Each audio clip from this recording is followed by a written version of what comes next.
रात का दूसरा पहर था। ऊपर आसमान में बादल गरज रहे थे और शहर की गलियों में मौत सी खामोशी पसरी थी। मैं उस समय बस 22 साल का था, टूटा हुआ, कर्ज में डूबा हुआ और अपनों से ठुकराया हुआ। जिंदगी जैसे हर रोज मेरे सामने बंद दरवाजों की नई दीवार खड़ी कर देती थी। उस रात मैं फटी शर्ट, भीगे जूतों और लगभग खत्म हो चुकी उम्मीदों के साथ शहर के पुराने कब्रिस्तान की ओर चला जा रहा था। मुझे नहीं पता क्यों, शायद मेरे भीतर की टूटी हुई आत्मा मुझे अंधेरे की ओर खींच रही थी। कब्रिस्तान के बीचों बीच एक पुरानी काली दरगाह थी।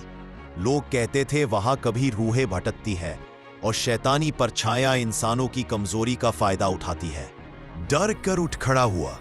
सामने काला धुआं सा जमा होने लगा और धीरे धीरे वह धुआं एक साया बन गया, लंबा, काला, ऐसी आंखें जिनमें आग जल रही थी। मेरी रूह कांप गई। तो तुम कौन हो? साया मुस्कुराया, एक डरावनी बेहिसाब गहरी मुस्कान।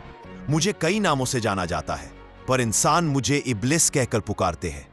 रक्त जैसे जम गया हो मेरी नसों में, लेकिन दर्द और बेबसी ने मुझे इतना कमजोर कर दिया था कि मेरे होंठ से निकला, क्या तुम मेरी जिंदगी बदल सकते हो? इब्लिस ने मेरी आंखों में गहराई तक देखा, जैसे मेरी रूह तक को पढ़ लिया हो। हाँ इंसान, मैं कर सकता हूं, पर बदले में तुम्हें भी कुछ देना होगा। मैंने बिना सोचे पूछा, क्या? वह धीरे से बोला, तेरा एक काम, इतना बड़ा नहीं, बस एक वादा। मैं तुझे दौलत, इज्जत, नाम सब दूंगा और बदले में जब मैं कहूं तू मेरा आदेश पूरा करेगा। मेरे लिए यह सौदा उस समय आसान लग रहा था। दुनिया ने मुझे ठुकराया था और मेरी आंखों में रोटी तक का इंतजाम नहीं था। मैंने कांपते हाथों से सिर हिलाया। मंजूर है। इब्लिस ने अपना हाथ मेरी ओर बढ़ाया।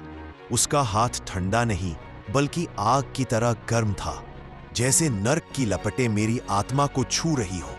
लेकिन मैंने पकड़ लिया और उसी पल मेरी जिंदगी बदल गई। अगले ही कुछ हफ्तों में मेरी किस्मत जैसे पलटने लगी। कर्जा उतर गया, बिजनेस अचानक चलने लगा, लोग मेरा सम्मान करने लगे। रिश्तेदार जिनके पास मैं कभी मदद मांगने गया था, अचानक मेरे घर चाय पीने आने लगे। सब कुछ इतनी तेजी से हुआ कि मैं खुद समझ नहीं पाया। मैंने सोचा, शायद अब मैं खुश हूं, पर खुशी कभी सौदे से नहीं मिलती। यह मुझे देर से समझ आया। रातें आने पर मेरे कमरे में परछायाएं दिखाई देती, कभी कोई फुसफुसाहट सुनाई देती, कभी खिड़की अपने आप खुल जाती।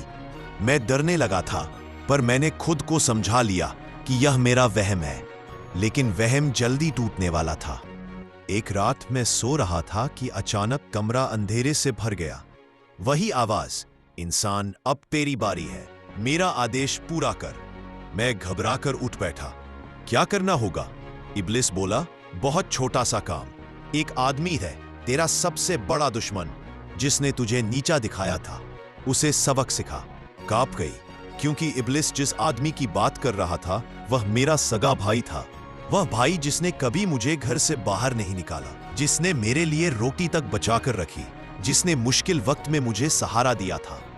मैं चिल्ला उठा, नहीं, मैं ऐसा नहीं कर सकता। इब्लिस की आंखें आग की तरह भड़क उठीं। सौदा किया था तूने, किस्मत बदली मैंने, अब कीमत तुझे चुकानी ही पड़ेगी। मैंने सिर पकड़ लिया।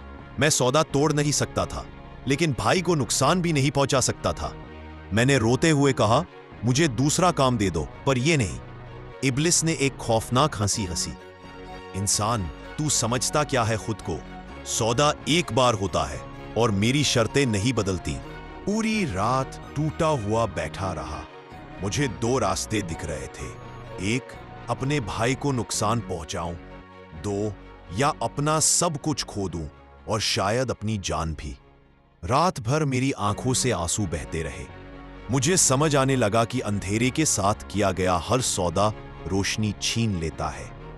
सुबह मेरे भाई ने मेरा हाल देखा तो सीने से लगा लिया। उसने कहा, जो भी परेशानी है बता दे भाई, मैं हूं तेरे साथ। यही शब्द मेरे दिल में तीर की तरह चुभ गए। मैंने फैसला कर लिया। मैं उसी रात वापस कब्रिस्तान गया। दरगाह में पहुंचते ही इब्लिस प्रकट हो गया। इस बार उसकी आंखों में धधकती आग और भी तेज थी। आ गया तू, अब बोल, काम किया? मैंने मजबूत होकर कहा, मैंने अपना फैसला बदल दिया है। मैं किसी बेगुनाह को नुकसान नहीं पहुंचाऊंगा, चाहे तुम मेरा सब कुछ ले लो। इब्लिस की चीख वज्रपात जैसी गूंजी। फिर तू जिंदा भी नहीं बचेगा। अचानक चारों ओर आग उठी, धरती कांपने लगी, हवा भारी हो गई। मेरा दिल डर से थम गया था, लेकिन मैंने आंखें बंद कर ली। इब्लीस सामने खड़ा मुस्कुरा रहा था, लेकिन इस बार उसकी मुस्कान में आग नहीं, एक अजीब सी खामोशी थी। वह बोला, इंसान, तूने वो किया जो कम ही करते हैं, किसी और के लिए खुद को कुर्बान किया। तेरी ऐसी रूह मुझे नहीं चाहिए। और वह धुएं की तरह गायब हो गया। अगली सुबह मैं कब्रिस्तान में बेहोश मिला। जब घर पहुंचा तो भाई रो रहा था, मां दुआ कर रही थी। मेरी दौलत, बिजनेस, सब कुछ अगले कुछ महीनों में खत्म हो गया, लेकिन मेरा दिल हल्का था। मैंने सीख लिया था, कोई भी सौदा ऐसा नहीं करना चाहिए जो आपकी रूह, आपका परिवार या आपकी इंसानियत छीन ले। आज मैं गरीब हूं, लेकिन चैन से सोता हूं, क्योंकि मैंने अंधेरे से सौदा नहीं, अपने इंसान होने का सबूत दिया है।